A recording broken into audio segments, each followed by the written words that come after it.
Joseph Williams. He's a former senior editor at the magazine US News and World Report. Joseph, thank you very much for joining us for this breaking news on your Sunday. Of course, we know pressure was growing on Biden. Donors were concerned about whether he was fit to stand, and certain senators also questioned whether he was. Just, 2 days ago, it seemed like he was still digging in. But how surprising is it, do you think, that the timing of Biden pulling out today? It is surprising and it isn't surprising. I mean, quite honestly, I kind of feel like you have to have one of those signs that say you must be this tall in order to cover politics, because this has been a wild ride over the last week or so.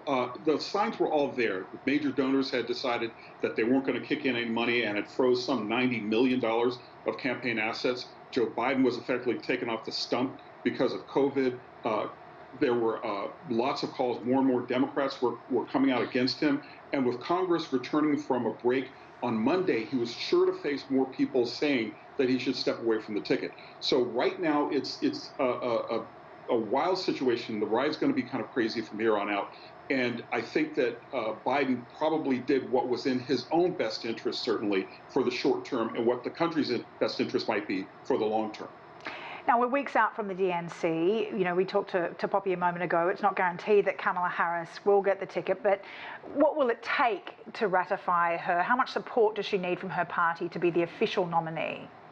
Well, the one thing Joe Biden didn't do, he endorsed her, but he did not release his delegates. That's all the people that he earned over the course of the primary this past winter and spring, that said that they would vote for him at the convention. He didn't do that, at least not officially. He probably will do that in months ahead.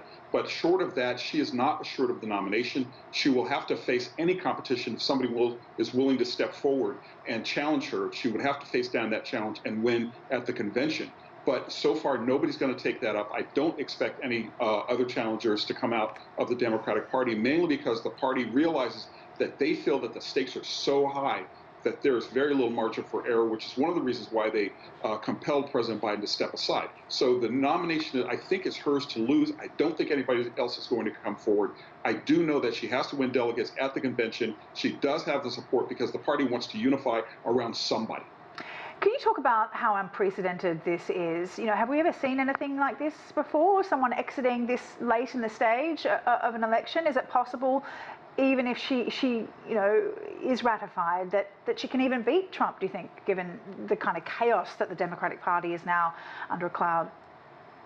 Well, at this stage in a presidential campaign, no. It's never happened where somebody's dropped out months before the convention. We have had sitting presidents decide not to run again. Lyndon Baines Johnson, for one, where he had achieved a landslide election in his previous run for office, but was facing a lot of opposition from the Vietnam War.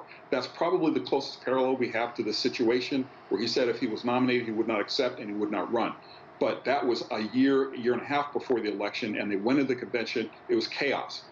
They finally went with LBJ's vice president, Hubert Humphrey, who ended up getting crushed by Richard Nixon. So there is precedent for candidates dropping out, not at the last minute, however.